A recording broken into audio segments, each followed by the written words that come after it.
It's time for Health Futures with Cypress Home Care Solutions, Bob Roth.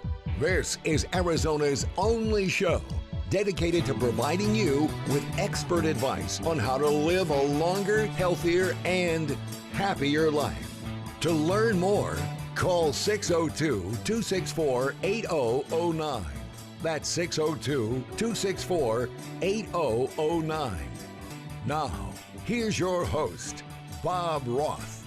Good afternoon. You're listening to Health Futures, Taking Stock in You. I'm your host, Bob Roth, and it must be Friday, and indeed it is. We coming at you live every Friday here at Money Radio Studios, 1510 AM, 105.3 FM, and the World Wide Web, moneyradio1510.com.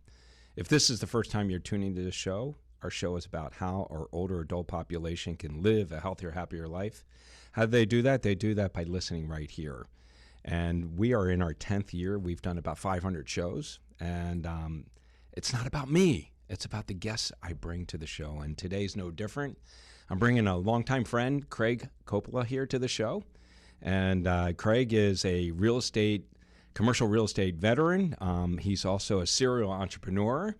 He played professional baseball and has an incredible history. And he's also an author. The Fantastic Life, he rebooted that in a second version, and I want him to talk about that.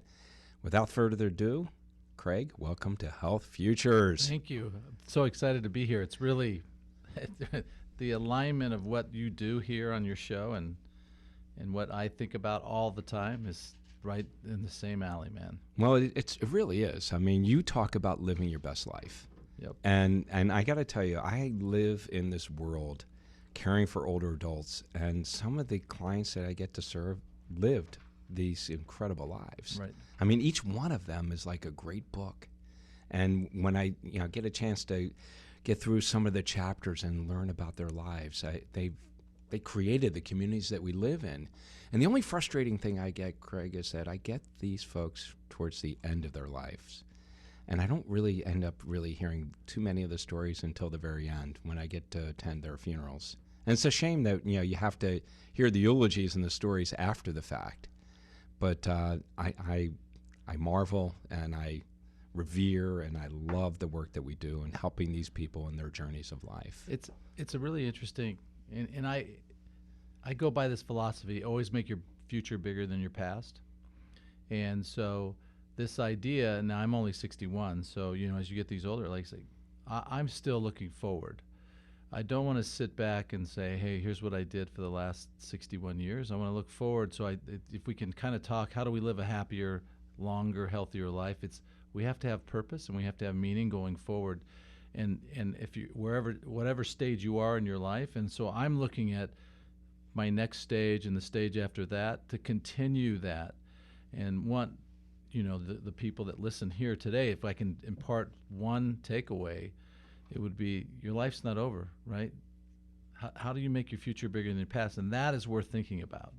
No doubt. And it really is about the journey. And I'm with you. I just turned 60 last year, so I'll be 61 this year. And, I think a lot of people get depressed about the ages that they're at. And I look at it as a new adventure. That's right. I look at, okay, I'm not 30, I'm not 40, I'm 60, but I'm still trying to live the best life. And for me, the one thing I admire about you is that you deliberately incorporate exercise and health into your regimen. Now, I know you had a scare, and yep. I hope you don't mind sharing with us. Fine. You're a survivor. Yep. And that gives you a lot of chance to, or gives you a great chance to be introspective and look at your life and look where it's going. Yes, I think you have two points there. One is, hey, are we moving? Keep moving. Whatever that movement is, whatever you can do, you should do. So, I do a lot, but some people can't, so they have to move all the time. And that we're not meant to be sedentary. We're certainly not. And that's not just from a physical standpoint. It's obviously a mental standpoint as well. It's from getting outside, getting your vitamin D. And then also kind of the introspective thing that you just mentioned on the cancer scare. It's 10 years. It'll be 10 years for me. Wow. In a month. And so I've I have a blood cancer, so it's not always, you're not cured, you're just kind of there, and it forces you to kind of rethink this. And so I wrote The Fantastic Life right when I was getting done with cancer in 2014. And then, 9 years later, started thinking about the kind of the lessons that I had learned in the last 9 years, and they were pretty profound. So we kind of took that book, which I'm really proud of because it's kind of a Cliff Notes on life, and we just chucked it, and we rewrote the entire book based on some learnings that I've had over the last decade. And if I remember correctly, you went from 18 to 12, right? Yeah, I ruined my rules. I lowered my rules. Well, that's good because it's easier to remember the 12 than 18. But you're in a dozen and a half, or now we're in a dozen. Yes, exactly. But these rules, I mean, you practice these, and I guess I want to start by saying what drove you to memorialize these rules and really put and pull all this together. Well, it's interesting that the rules come at you, and they continue to come. I have a new thing that's not out, and it's called the 5 realities that I've just kind of think about life a lot. And so these rules started happening to me, and I thought they were pretty profound. And I have a friend, his name's Daryl Burton. He says, Craig, you're a sharer. So, and I share not because for ego or any other reason, that sharing helps me learn. We have a acronym in our business that we teach. It's called LOCK: Learn, Own, Compress, Kaizen. And so when I learn something, I want to own that. And I own it by writing a book or putting these rules down, or this new thing called the 5 realities that'll come out over the next couple of years. Not a book, but just kind of long blogs. But those are the things that I continually want to grow and learn by. So we talk about already, here's some profound, how we're going to move our life. We know this to be true, we need to move. And we know that we should be learning, continuous learning. And so those are 2 really profound things in my life. I'm continually moving, and I'm always trying to learn. Love it. And I'm listening to the Fantastic Life, the newest version that you put out, and I love the fact that you narrate it. Yep. Because I get to hear it from your perspective, and I get to hear your intonation, your tone, and the words that you've put on paper. I get to hear them from your voice. And I'm not that far into it, but I totally agree with you when you talk about social media. And social media is one of those things that just sucks you. It's an energy sucker. Yep. And so many of our citizens in our communities are just so focused in social media. And social media, to me, is an echo chamber. It doesn't promote dialogue. It's a monologue. Yep. And we, as human beings, we need to be together, and we need to have a dialogue. I think one of the things that's really been a travesty on the COVID situation is we haven't been together. And now we're coming out of this with the all-new reality, and most people aren't getting back into it. The Generation Z wants to work from home. They want this flexibility, and they're losing this opportunity that you and I have had to have interactions every single day for the last 40 years that I've been working, and I need that, and I want that. I crave it, and I know why. All humans do. That we do. Right, we're meant to be together. Exactly. And so I think social media, I mean, the stats are astounding. You're wasting somewhere between 4 and 8 hours a day on it. I do have something that for me, because I can get sucked in. We were talking before the show started that, I have 3 grandkids now, and my kids have these cool family-only Instagram accounts. But they're posting, everything on it. So every day I get something new on my grandkids. But the problem is I don't go in there and just look at that. Right. Then I'm sucked into the tube. So I do a ton of tracking. I literally this month on my tracking sheet put in, am I putting my phone away at night? I'm literally now going to say because I myself, even though I talk about it, I do it. It's so alluring. It's such a sugar rush that I'm going to track how many nights, because that's my deal. Is as soon as I'm done working, the phone goes away. No, it's a great philosophy to have and practice, and I want to check back in with you in a few months to see if you're really following through on it, because it's like sugar, it's like crack. I mean, you want to really get that reinforcement, and we as human beings need that. Yes, we need that affirmation that everything's okay and it's all good. Let's do it in person. Exactly, I like that. Well, Blinded by the Light's taking us out. You're listening to Health Futures Taking Stock in You. I got Craig Coppola here in the studio. Stick around. We got 3 more segments. We'll be right back.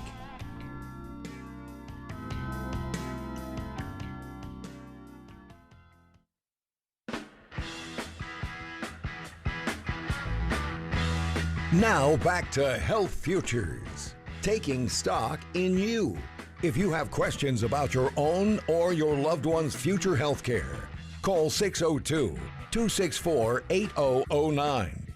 Now, here's your host, Cypress Home Care Solutions, Bob Roth. Welcome back. You're listening to Health Futures Taking Stock in You. If you're just tuning in, we're in our second segment here. I've got Craig Coppola here in the studio with me. Craig's a longtime friend. We served on the board of directors for the Banner Health organization here in town, and he is a serial entrepreneur. He's a commercial real estate he has a commercial real estate firm, and they're huge here in town, Lee & Associates, and he has many other things he's involved in. But one we've been talking about is this book that he's written called The Fantastic Life. It's a reboot of one that he did back in 2014. Yep, 2014, and he also puts out these weekly emails called the Lifeys, which are all very inspirational, and his book is as well. When we left off on the second segment, we were talking about really social media and really the downsides to that. But I want to dig a little bit into what you do professionally, which is a lot. But your primary business is the commercial real estate business, and what is it looking like today? Now that we're not in a pandemic, we're in an endemic right now with COVID. But people are coming out and. The commercial real estate business is looking a lot different than it did back in 2019 before the pandemic. It's really for the first time, and I've been doing this for 38 years.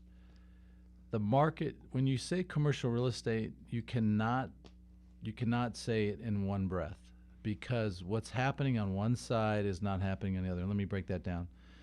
If you want to talk about the bad first, I'm in the office market. What I do is lease office space to office tenants. Been doing it 4,000 transactions. We did 150 leases last year. Wow.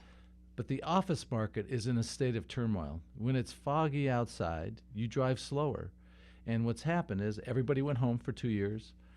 There is a huge need for talent right now. And so the talent, when you have an oversupplied market or an undersupplied market, in this case of talent, and an oversupply of jobs available, then you have to really do a lot to keep those talent, and that talent is telling you, I want flexible hours, I want to work from home. And so not a lot of people have come back to the office. So the office market is really in a foggy state right now. On the other side, if you look at industrial, this is a really crazy time. It's a once-in-a-generation, lifetime, systematic change where everybody wants to order online and get delivered in the next day. So Amazon started it. Walmart had to follow. Every other small office or distribution retail tenant has to build out the same thing. So they're building out more industrial space in 36 months than they did in the last 20 years. Wow. It's the craziest time. And then you couple that with multifamily, which has been on a 15-year run. So those two segments are killing it.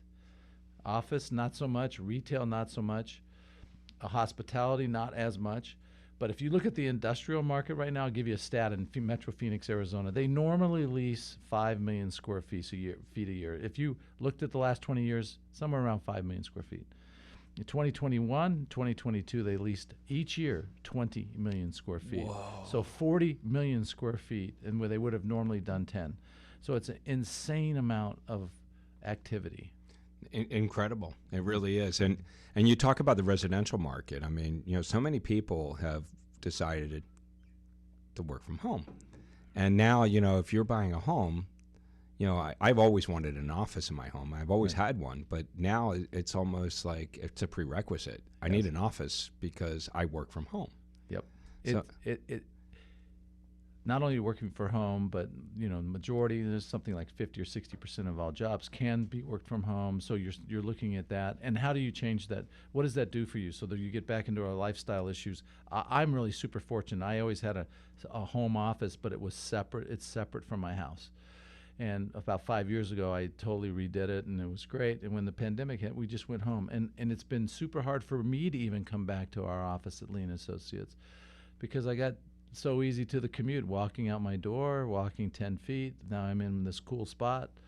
And so I can understand what's happening with people. But again, we get back to, what do we need as humans? What do we need to live a longer, healthier, and happier life? We need interaction. And I can find myself on the phone. It's not the same as seeing you in person. You and I ran into breakfast the other day, and it was like, oh, there's Bob. Right. And I'm going to be doing this with you. And it's like, that's way different than, my Gen Z kids that are saying, did you talk to Bob? Yeah, I texted him. Well, that's not the conversation. Exactly. And the thing about the office, and I started my career in corporate America. I worked for the Quaker Oats Company. I ran the Gatorade business in the Northeast, worked for Dole Foods. It's that interaction with your colleagues. And, you get somebody that walks into your office and says, hey, I got a problem I need some help with solving. And you can help solve that together. But you can't do that remotely. You can't do that virtually. And then on the other side, the part I used to hate about having my office in an office with all these people is that these people would come in and they interrupt me. Right, time. Right. And I'd be like kept from doing my work, but I do miss this social engagement. Well, two things were happening. One is, and Bill Lee told me this, we were talking about Bill earlier. He taught me a lesson. I said, Bill, 10 years after he retired, I said, what do you miss most about our business? He said, I miss the competition. I miss winning. I miss losing. I miss engaging. And I think about that all the time. And one of the reasons why I haven't retired is because of Bill telling me that. So this idea of engaging, and I think one of the things that we're finding out in the office market is all the managers want people back. They can't build culture. They can't train. Right. They can't. There's no, we've got your nephew here in the studio with us today, where you're coaching Spencer up. That doesn't happen on a text. It happens by kind of experiencing and filling the room. And I think a lot of the young folks are missing that. They're not getting that. And so we see the C-suites wanting that to happen, and we're having people fight back on that. So over the next 2 or 3 years, it's going to be like a big heavyweight boxing match where both sides are going to take some blows, and hopefully we'll come out the other side where we're going to see more interaction, not less. A fantastic life. You talk about a number of people that have had an impact on your life. And I think all of us, we are a product of the people that we've worked with, right? We like to take the best of everybody we've worked with, and it kind of creates who we are. It creates you, Craig Coppola, and me, Bob Roth, from all those folks that I've worked with and those people I've respected. You gave a wonderful tribute to Bill Lee, and I'd love for you to share with our listeners a little bit about what he meant to you, and that's how you got started in the commercial real estate business. And you were looking for financial security, you were looking for a lot of different things, and this was like 40 years ago, right? So yeah. So I started at Grubb & Ellis. Bill was a Grubb guy, and 9 years into the business, I was doing very well, and Bill came over, and we started the first outside of California Lee & Associate office in 1991. Which was great. So the decision to become, to form our Lee & Associate office was a great financial decision for me, because now we own the company. What I didn't understand is that I'd get a lifelong friendship with Bill Lee. So I got the next 30 years with Bill, and he taught me a ton. What was really interesting about Bill is he was so incredibly humble, and he had so many ideas. I'll tell you a great story. So Bill retired about 20 years after we opened the office, and he moved to San Luis Obispo, Morro Bay. Oh yeah, beautiful up there. Yeah, he'd been there about an hour, and he called himself retired, but then he calls me, he says, Craig, we're buying 20 acres, we're going to grow avocados on it, we got this little inn called the Back Bay, and we're going to buy it. It's 35 rooms. You and me. Is that the B&B that you talked about? Yeah. So we have this B&B, and I said, of course. I said, Bill, I'm in. So we bought it, never made a dime, not one dime on this. And as we get down, but what I got is every 90 days, I got to go up and stay in the little inn or at Bill's house, and I got to hang out with him when he was retired. So I got a 48-hour period every 90 days for 20 years to be with this man. And it was, and I can tell you, it made me, and that's why I gave the tribute to him, because it made me who I am today. I mean, I wouldn't be Craig Coppola, fuller person without Bill Lee. Well, it's interesting, especially when you can get them outside of the business world, right? Because you got all those stressors. And you talk about 48 hours on an avocado ranch and a bed and breakfast. I mean, you got a lot of life lessons right there. He was a farmer. He had 5 acres at his house. Wow. So we'd walk around his little farm and just pick tomatoes. Love that. As you can hear the music, Craig, it goes by really fast. So I just want you to know we got 2 more segments. There's a lot more I want to cover with you. I want to talk a little bit more about the book and where you're going with that. You're listening to Health Futures, Taking Stock in You. I'm your host, Bob Roth. Craig Coppola is here in the studio. Stick around. We'll be right back.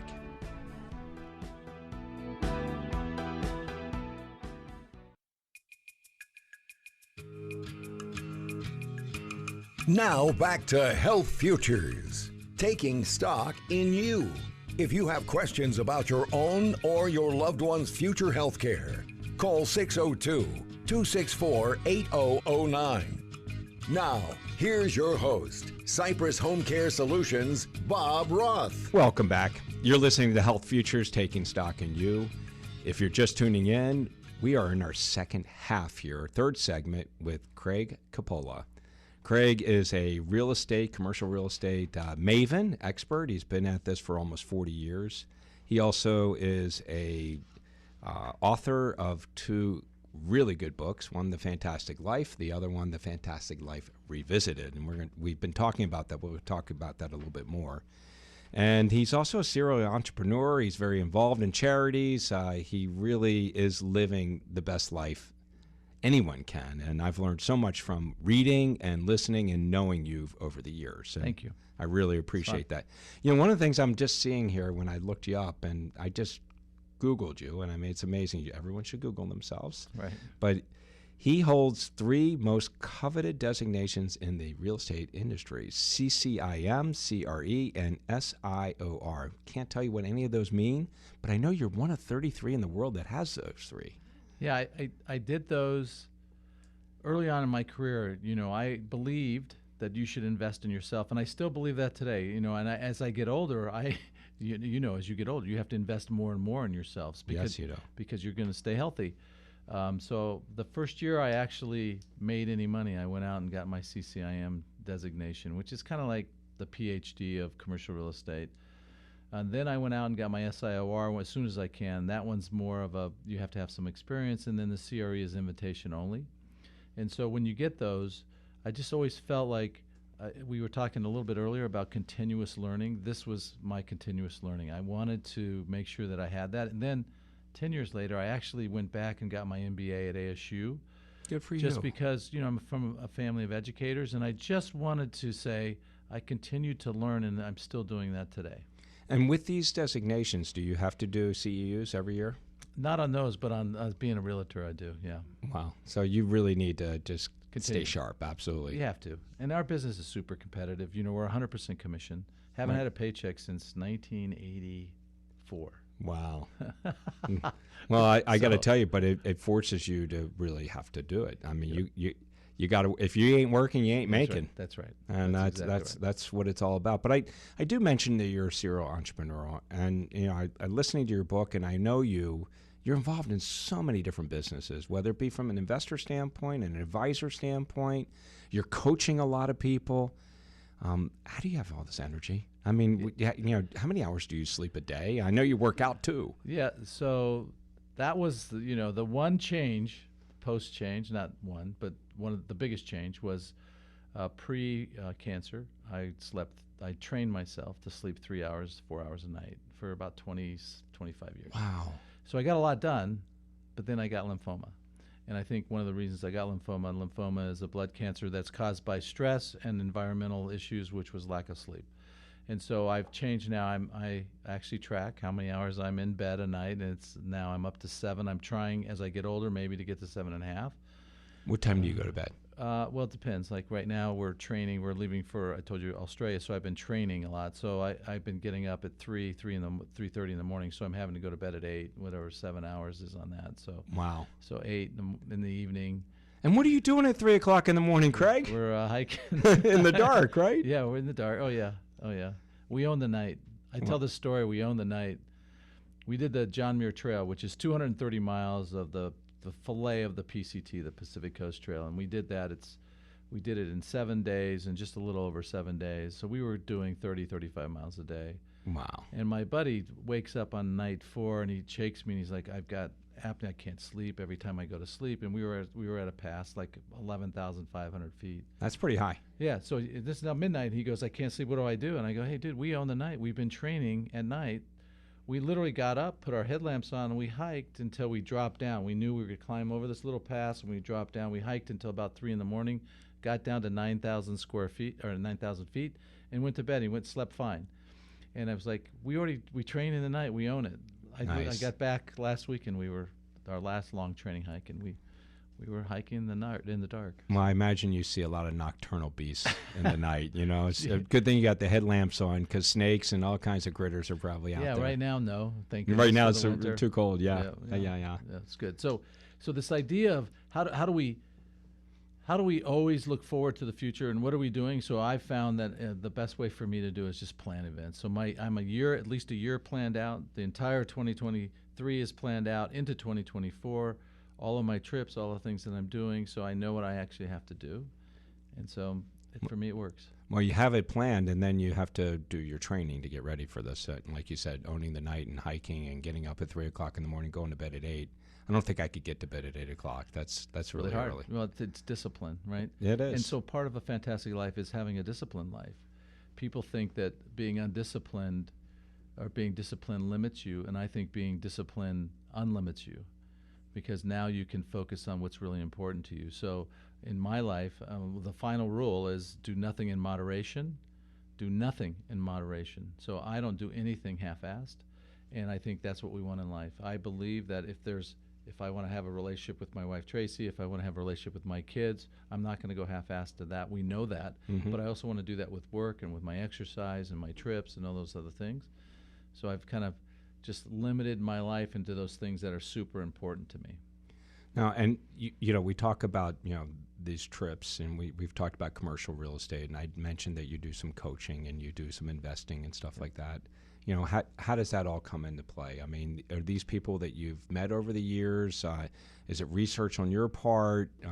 Love to learn about that. I remember you telling me about a product that you had, and it's a funny name, Nutty Buddy. Yeah, we still have it. And I remember watching the video. You said you got to go check out the YouTube, but I can't believe somebody stood in front of a ball traveling that fast. You know, we were talking in the last segment about Bill Lee. I've been fortunate for 20 years. Mark Littell was the inventor of the Nutty Buddy Cup, Protective Cup. Mark passed last year. Sorry. And yeah, so there was another just person in my life that really made a difference. So we honor Mark by the company, the Nutty Buddy Company. But I have been investing in startup companies for some 25 years. So, you know, I've done 100 deals. I own pieces of 55 companies today as we sit here. And so that's just part of my life. I've had this real estate. I have a secret life. I tell everybody that I'm coming out of the closet with now, and that life is as a serial entrepreneur. And so I've had this real estate company since 1991. It was really the first thing that I did entrepreneurial-wise, because it was my own company. And then I've been investing in other people's companies for a long, long time, which for me, I love entrepreneurs. And I say this all the time. I love being in the arena. I'm not a consultant guy. I love people who are actually doing things.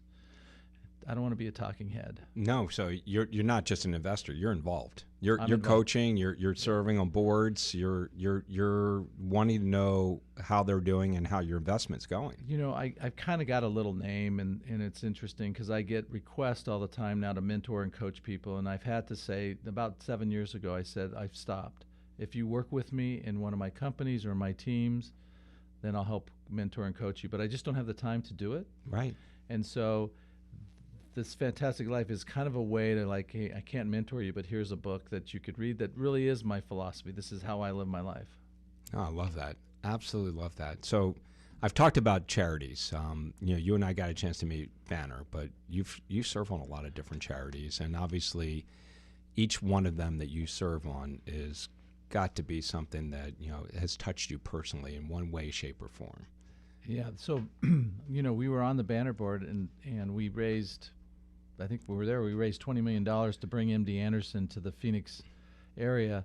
Little did I know, 18 months later, I would be a patient at MD Anderson. Isn't that crazy? It's crazy. So I've learned that the full circle. So yes, I spent a ton of time I'm somewhere around 1,000 hours a year is what I have been giving, and obviously a lot of money as well. But each one of those has been certainly near and dear to my heart. I didn't know Banner would be so near and dear to my heart, but we spend a lot of time in the United Way. Right now we're on this Mighty Change campaign. A lot of time with St. Vincent de Paul. The largest St. Vincent de Paul in the world is here in Phoenix. Right here. And then we just got done helping the Humane Society, which is another one that I'm on. And Arizona Chamber of Commerce. I guess I could keep going. But if I remember correctly, you and Tracy have dogs. So we did. Family dogs are passed now. Yeah. Now we're traveling so much. It's like having a child. I know it's not easy. Little Marshall Tucker band taking us I love out. Marshall Tucker. It's a great one. All right. You're listening to Health Futures, taking stock in you. We're down 3 segments. We got one more to go. We got Craig Coppola here in the studio. Stick around. We'll be right back.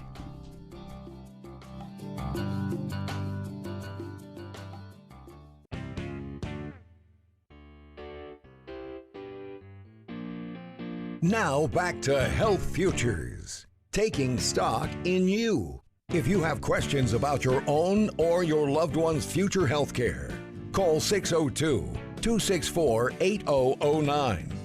Now, here's your host, Cypress Home Care Solutions, Bob Roth. Welcome back. You're listening to Health Futures, taking stock in you. I'm your host, Bob Roth, and we're in our 4th segment here. I got Craig Coppola here in the studio, and we're talking about just about everything. I mean, he wrote a book just recently. It's called The Fantastic Life Revisited. You can find that up on Amazon. And we were just talking before we started this segment. This is his 7th book. He's written a couple of books on commercial real estate. This is a reboot of a version that he wrote back in 2013, 2014.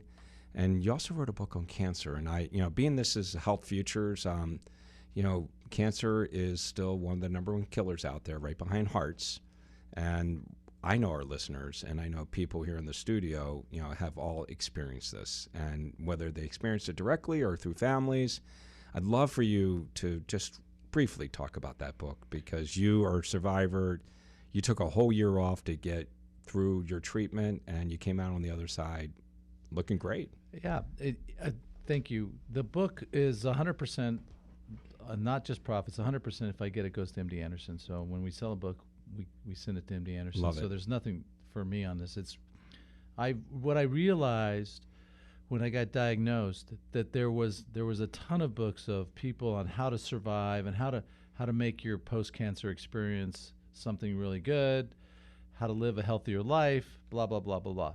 There was nothing written about just got diagnosed, what do you do now? Exactly. So I wrote a book called What Now? The 5-prong approach to just getting a cancer diagnosis. It could be any bad diagnosis. And so that little booklet, it's really less of a book and more of a booklet. Just we just had a family friend get diagnosed, we just send them the book. It's like, okay, this gives you some guidance. You don't have to do it the way I did it, but here's some rules that I think helped me and what I did that was really good.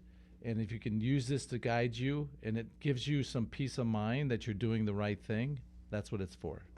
So it's just, if you're on your treatment path, it's too late. But if you just get the book, get it really quick read, and then you can get quick reading on it, and then you can kind of go through it. So when you were diagnosed, just out of curiosity, I think all of us want to know, what were the first signs, symptoms? I mean, you talked about only sleeping about 3 hours a night, but you must have felt like really crappy. No, agnostic. I woke up on I went to bed Sunday night. I didn't have anything. I woke up Monday morning, had a lump on my jaw, and I was like, that wasn't there last night. I'm just kind of an action guy, so I called my doc. He says, we have an appointment at 9:30 in the morning. I said, I'll be there. So I woke up at 3 in the morning. By 9, I was at the doctor. He goes, it doesn't look good. We should get a scan. I said, okay. He calls it in. They said they just had a cancellation at noon. So I woke up at 3 in the morning. By noon that day, I get the scan. 24 hours later, the call, and he says, hey, this doesn't look good. Or, he calls me in, and he's sitting there across from me. He says, this doesn't look good. I go, well, what do you mean? He goes, I think this might have some cancer. And so I said, stop. stop right there. I pulled out my cell phone, and I called, as you know, we were raising money for Banner MD Anderson. I called the head of the new doctor, and Eduardo, and I said, hey, he took my call because we were raising money for him, and he knew who I was. He took my call and said, Craig, what can I do? And I said, I don't want you to talk to my doctor. And the doctor's like, who the hell are you giving me to? I go, I'm giving you the head of Banner, MD Anderson, and Gilbert. He goes, okay. And he tells him what. And Eduardo, you know what he said to him? We'll take it from here. Whoa. And he was like, because he was going to tell me all these things to do. And can you hand the phone back to Craig? Craig, why don't you come in this afternoon? And the rest, there's a story behind this, but I went down to Banner MD Anderson, got diagnosed, and then I said to the oncologist at the time, I said, look, I want to get a second opinion, nothing against you. I said, it was a young oncologist, Javier Munoz, who's now at Mayo, and I said, Javier, I said, if you were going to work with the 4 of the top lymphoma specialists in the country, who would they be? And he goes, why do you ask? I said, well, I'm going to go talk to them. He said, well, you can't get to them. I said, just tell me who the 4 top ones are. So he gave me a guy at Sloan Kettering in the East Coast. He gave me a guy at MD Anderson in Houston. Gave me a guy at UCLA, and he gave me a 4th guy. I can't remember where. And I said, okay. And, I'm in the real estate business. So over the next 48 hours, I got 4 appointments with all of them. Wow, you went to all 4? I went to all 4 because I wanted to understand where we were. And it was great. I went to all 4. I was on my way to the 4th to the UCLA and had stopped at MD Anderson in Houston, and we ran into Dr. Nathan Fowler, and my wife and I looked at each other and said, this is the guy. And we didn't go to the UCLA guy. But that was the start of the journey, and that was the start of that book. It was like, this is what everybody ought to do. Now, I'm fortunate I have some money that I could do this, but you should get at least a second opinion every single time. I don't care where you go. The minute somebody tells you some bad news, go get a second opinion. And if you don't feel comfortable with that person, get a third opinion. If I would have stopped at the second opinion, I would have never found Nathan Fowler. And when I walked into Nathan Fowler and he looked at me and he says, Craig, first of all, I'm an employee of the state of Texas because MD Anderson is the state of Texas. Right. So I don't make any money off of this. I don't even know. But I have 3,000 patients who have exactly what you have.